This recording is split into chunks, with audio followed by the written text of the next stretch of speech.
السلام عليكم ورحمة الله وبركاته. هردفتوتا ماليا محمد أوروتوب نجاة فيا نجاة يرتني سنجتة بقربين رمضان حلقان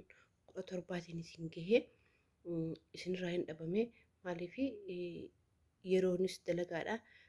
رمضان دلقانا سيدو بيسينا مقوتي قنافو بريان كي قالي في قاري والما رمو هندي خيساني ورّي سقليتي تنداوت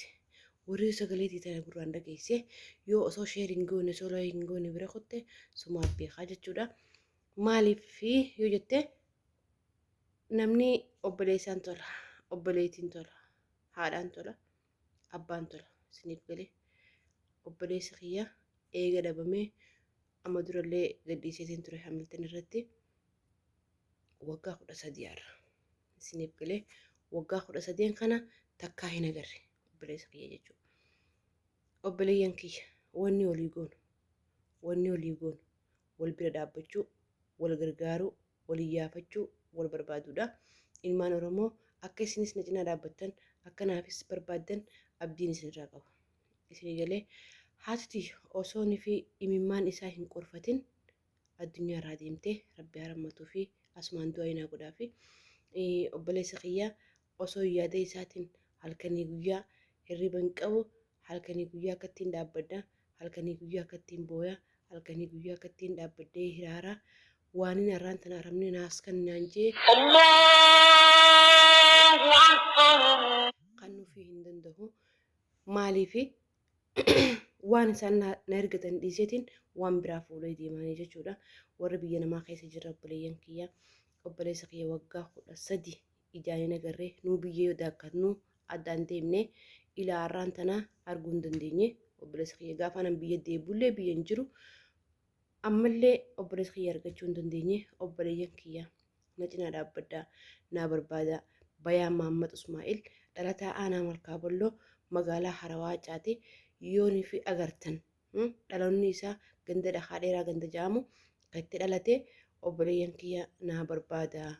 barbaada na cinaa dhaabbaddaa naa iyyaafadhaan isiniin jaa obboleeyyan kiyya yoo rabbiin isin sagaleetii tana dhageessisee ibira dabarsuunis isinitti ulfaateen isiniin jaa obboleeyyan kiyya obboleessi obboleessaan tola obboleettiin obboleessaan toltii amma haadhatii addunyaa irraa deemtes quba hin qabu. Nama meeqa bas ati warra keenya keessa dubaa dhumani quba qabaachuu hin dandeenye nini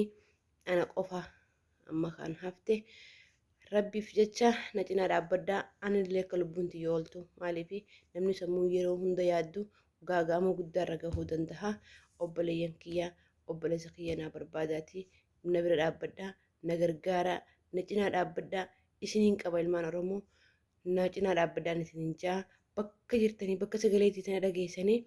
sheer gootanii wal biraan gahuu hin dagatinaan isiniin jaa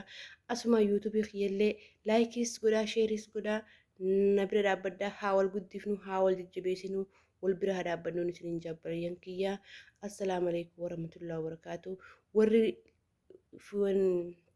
gubbaa kanarratti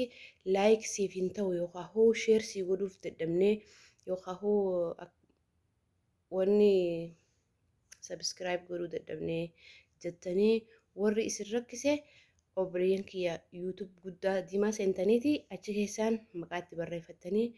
Maliyaa Mahmad Orotub jaa san booda laayikii fi sheeris tuquu dandeessan isiniin jaa asumaan isin dhaammadha. Assalaamu alaikum warahmatullahi wabarakatuh oolmaa gaarii qaysiniif guyyaatis qaysini halkaniitis halkan gaarii isiniin jaa. Assalaamu alaikum warahmatullahi wabarakatuh nagaan naa tura turtii gaarii.